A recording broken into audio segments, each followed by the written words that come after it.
Why do you love it? What makes you love it so much? Him, some people play video games. I play with AI girlfriends. I love that I can use voice notes now with my AI girlfriend. I got to customize my AI girlfriend. Likes, dislikes.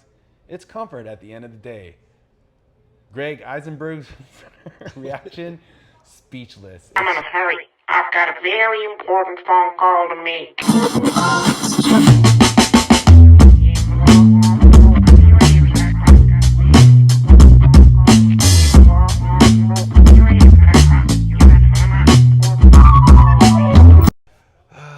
We come here on this day to mourn what was a game of hope. I guess it was fitting to not only watch a 20-point lead, but to watch Jamal Murray kind of cap it off with the game-winning shot. And then on cue, Anthony Davis collapses into the crowd. You know what, though? What's up? 11th time's a charm, bro. I'm thinking, you know what? They'll probably win the 11th game, but I'm thinking more where Denver's going to take the foot off the brake. They're going to reset. They know they can hit the switch anytime and take out the Lakers. So I'm thinking Lakers, if they win a game, this would be the game, the third game. You see the Nuggets hit that switch. Lindsay Baseball talking about, the Lakers gonna hit that switch. The Nuggets just hit that switch. Yeah, I think that they're even more talented than we can even imagine, and I think they know it. Is it even possible with all the accolades and that the Joker gets to still say he's even still a little underrated? Because that guy is just like incredible. After they beat the Lakers, I'm rooting for Denver, man, because it looks like the Celtics are going to find their way in the finals again with the injuries happening in the East and all these things going on in the East. So we definitely don't want the Celtics to win another ship. So we need Denver to play this well and keep playing this well. Does that kind of suggest that this series is a wrap, basically? Yeah, it's crazy to say, like, after 2 games, you would say it's over, but I think realistically most people know it's over. Even if the Lakers can squeeze another W out, this team is just too good. And psychologically, the Lakers just knowing no matter what lead they have, these guys can come back. Right. It's just, that's a lot to overcome, it's just. Especially when you just see the overall consistency from the Denver Nuggets supporting cast. Last night, I basically was like, I'm done. Emotionally, mentally, physically, spiritually. I tried to go into this series. Like, I understood this was going to be a daunting task. I'm just done with the supporting cast. Like, they're just too top heavy. D'Angelo Russell came out on fire, not going to take his first half efforts. But they're just too incredibly inconsistent, the supporting cast. All I'm asking for, Rui Hachimura, can you make a basket? Austin Reeves, can you make a basket? D'Angelo Russell, can you just play with the kind of aggressiveness, the kind of poise you had in the first half? Like, we see this so often from the supporting cast. It's so predictable, too. Like, we don't have the trained eye, right? But we see it coming, right? We know it's coming. We know that they're going to start playing perimeter ball, jacking threes. Not moving the ball, right? Not ball moving. Yeah, like all of a sudden stuff. We're like, here we go. Like, we see it coming and it starts happening and we're like, why can't we just keep a lead? Why can't the supporting cast just play with the level of consistency that you even see guys from the Nuggets team, like we know Jamal Murray, Jokic, Porter, like those guys are gonna play. But you even got a young guy like Brown coming off the bench. He's second season, he's out there contributing. He's out there doing things while Rui Hachimura is missing point blank layups. It's from the mental standpoint that the supporting cast just frizzled. Like it just seemed that they're overwhelmed. When they start losing the lead and they see the comeback, the body language of your 2 biggest stars, LeBron, Anthony Davis, you can see they're, slumped over a little bit. You can see the frustration. when they should be like rallying the troops, like we can get this, guys, let's go, you know, that type of deal. I don't know. It's just, it's different. It's different, and you know, you can't quite pin in on one player, but it's a culture thing, you know, and you got to look at Ham also when you're talking culture, and why isn't he making the adjustments? And you look at Twitter, all the untrained eyes, you know, they're all giving pretty good feedback, and you know, the common thread is adjustments, and you just don't see them. Yeah. Whatever reason, we got to bring in the people that did The Conjuring, the exorcism from the movie The Conjuring, and we need to like exorcise some like free agent demons, because it seems any players that the Lakers bring to this team, they could be shooting 45% on X, Y, and Z. Yeah, that's then weird. They come to the Lakers and they go 20% like below what they're averaging. And it's never a one-off. It seems like it happens every game. Yes. Spencer Dinwiddie doesn't look to score. We spent all this money on Gabe Vincent. You might as well call him another Kendrick Nunn 2.0. Please stop signing guys from Miami, because they just don't last. I don't know what it is. Crazy that this is the Los Angeles Lakers, you know, and so what, you know, Beto Duran's post-game show, to hear all the callers, like, we're only 2 games in, but to hear them all demoralized, and to know that it's basically already over, and it was weird to hear because we're only 2 games. We've only played 2 games. Right, and technically the as Phil Jackson says, a playoff series doesn't start until the other team wins on the road, right? But it's just...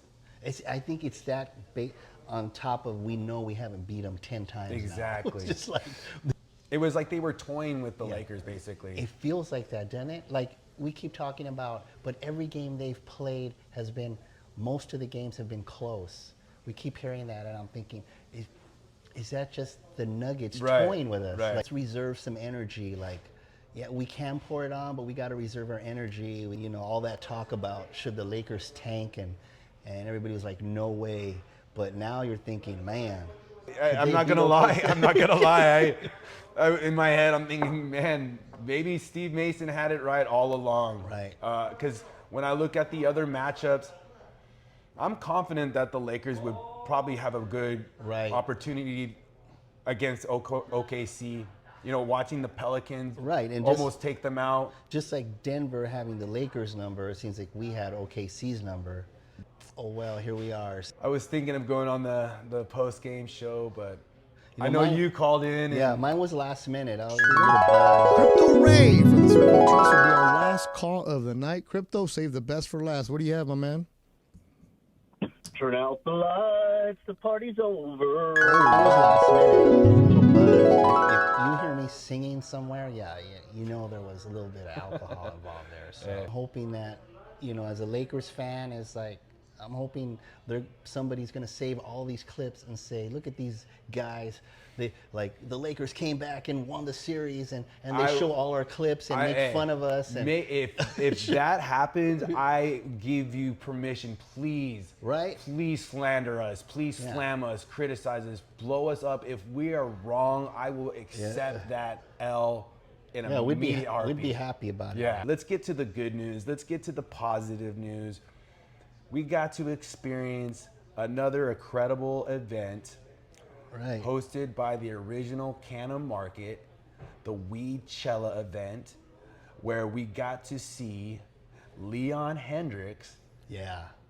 And the experience of Leon Hendricks, and just the vendors, the food, the atmosphere, all of it was on par. Once again, was amazing. Thoughts? Each event there gets better, and I know that Chris Ward plans to do 3, 4, 5 of them maybe a year. So it seems like they just keep getting better, and it was a good time. See a lot of the circle show up again. Yes.